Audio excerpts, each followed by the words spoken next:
Well, we got a test here. I'm doing a video. I'm doing the quad stack. This is the slim version.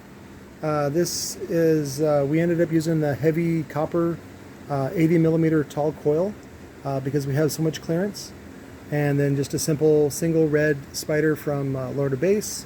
And then the GONZO cone, even though it has a stiff suspension, it still ended up showing a really low FS. We were testing it and it seemed like it was about 24, 25 hertz. But you can see there's the specs. So resistance was 2.8 ohms. And then FS is about 27, 28. And then there's that VAS, really small. So for a 15-inch. But two of these are going to Alex in Wilcox. And then two of them are going to another guy, I forgot his name, but really low impedance ump, like barely there. But that's good. That's the QTS being really high. See?